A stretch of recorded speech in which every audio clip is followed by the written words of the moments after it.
దేవదేవుని ప్రసాదంలో కల్తీ చేసిన వారిని దేవుడు వదిలిపెట్టడంటూ మండిపడ్డారు మంత్రి నారా లోకేష్. తిరుమల లడ్డూ కల్తీ అంశంపై మండలిలో వైసీపీ నేతలు వ్యవహరిస్తున్న తీరుపైన మంత్రి నారా లోకేష్ మండిపడ్డారు. కల్తీ లడ్డూ విషయంలో వారిని దేవదేవుడు వదిలిపెట్టకూడదని ధ్వజమెత్తారు. దేవుడంటే మా కుటుంబానికి అపారమైన గౌరవం ఉంది. గత 10 ఏళ్లుగా దేవాంశ్ పుట్టినరోజున తిరుమలలో అన్నదానం చేస్తున్నాం. అలాంటి మాపై ఆరోపణలు చేస్తున్నారని వ్యాఖ్యానించారు. నెయ్యి కల్తీ అంశంపై శాసన మండలిలో చర్చ సందర్భంగా వైసీపీ ఎమ్మెల్సీ తోమాటి మాధవరావు హెరిటేజ్ డైరీపై ఆరోపణలు చేశారు. వైసీపీ సభ్యుల ఆరోపణలపై లోకేష్ తీవ్రంగా స్పందించారు. ఆరోపణలు చేయాలంటే ఆధారాలతో సభకు రావాలి. టెండర్లో L3 వస్తే రాదు, L1 వారికి మాత్రమే వస్తుంది. కామన్ సెన్స్ ఉండాలి. లడ్డూలో కల్తీ అంశం తప్ప వైసీపీ సభ్యులు అన్ని మాట్లాడతారు. సిబిఐ ఇచ్చిన రిపోర్ట్లో కల్తీ జరిగిందని చాలా స్పష్టంగా చెప్పింది. వైవి సుబ్బారెడ్డి కల్తీ జరిగిందని స్వయంగా ఒప్పుకున్నారు. ఇప్పుడు నెయ్యి మార్కెట్ ధర పెరిగింది. కల్తీ చేసి 300 రూపాయలకి నెయ్యి సప్లై చేయమంటారా? వైసీపీ కల్తీ చేసినట్లు చేయమంటారా అని ప్రశ్నించారు. విశ్వవిద్యాలయాల్లో ఖాళీగా ఉన్న అధ్యాపక పోస్టులను వచ్చే 3 నెలల్లో యుద్ధ ప్రాతిపదికన భర్తీ చేస్తామని విద్యా ఐటీ శాఖల మంత్రి నారా లోకేష్ పేర్కొన్నారు. రాష్ట్ర వ్యాప్తంగా విశ్వవిద్యాలయాల్లో ఖాళీగా ఉన్న అధ్యాపక పోస్టుల సంఖ్య,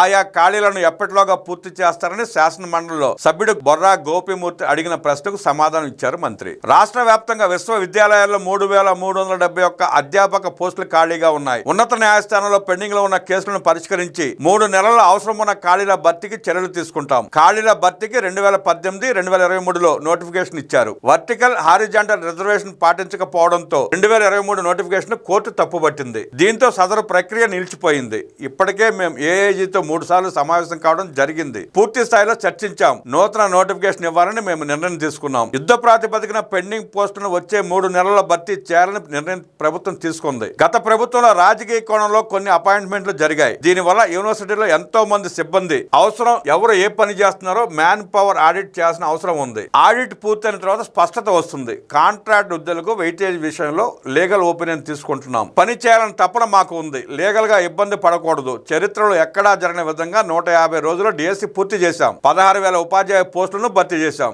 దాని కారణంగా గత నోటిఫికేషన్ లో తప్పులు సర్దిద్దడమే కమిటీ వేసి ఖచ్చితంగా అమలు చేశాం. ఇంకా మెరుగుపరచుకోవాల్సిన అవసరం ఉంది. కాంట్రాక్ట్ ఉద్యోగుల విషయంలో కూడా ప్రభుత్వం సముఖంగా ఉంది. వయసు విషయానికి వస్తే ఇప్పటికే జీవోఎం ఏర్పాటు చేయడం జరిగింది. చర్చించి నిర్ణయం తీసుకుంటాం. ప్రజా సమస్యలు పరిష్కరించేందుకే ప్రభుత్వం ఉంది. ఉన్నత విద్యలో పలు సంస్కరణలు తీసుకొచ్చాం. కమిషనరేట్లను కూడా బలోపేతం చేస్తాం. ఆ బిల్లు కూడా వస్తుంది. అన్ని సమస్యలపై నేను వ్యక్తిగతంగా సమీక్షిస్తున్నాను. నియామకాలను చాలా సీరియస్ గా తీసుకుంటామన్నారు మంత్రి నారా లోకేష్. ఐటీ రంగంలో విశాఖపట్నాన్ని గ్లోబల్ మ్యాప్ లో పెట్టబోతున్నాం. 5 ఏళ్లలో ఒక ఐటీ రంగంతోనే విశాఖ కేంద్రంగా 5 లక్షల ఉద్యోగాలు కల్పించాలని ముఖ్యమంత్రి నాకు లక్ష్యాన్ని నిర్దేశించారు. దీనిని ఒక బాధ్యతగా చేపట్టి మంత్రులందరం కలిసికట్టుగా పనిచేస్తూ విశాఖపట్నాన్ని ఐటీ కేంద్రంగా తీర్చిదిద్దడానికి కృషి చేస్తున్నామని మంత్రి నారా లోకేష్ పేర్కొన్నారు. ఐటీ ఎలక్ట్రానిక్స్ శాఖ బడ్జెట్ పై డిమాండ్స్ పై అసెంబ్లీలో లోకేష్ ప్రసంగించారు. హైదరాబాద్, బెంగళూరులో ఐటీ అభివృద్ధికి 30 ఏళ్లు పట్టింది. దానిని ఆంధ్రప్రదేశ్ లో 10 ఏళ్లలో చేసి చూపిస్తాం. ప్రజాప్రభుత్వం అధికారంలోకి వచ్చాక పెద్ద ఎత్తున MOUలు కుదుర్చుకున్నాం. ఒక్క ఐటీ ఎలక్ట్రానిక్స్ రంగాల్లో 1,50,000 కోట్ల రూపాయల విలువైన 52 ఒప్పందాలు కుదుర్చుకున్నాం. వీటి ద్వారా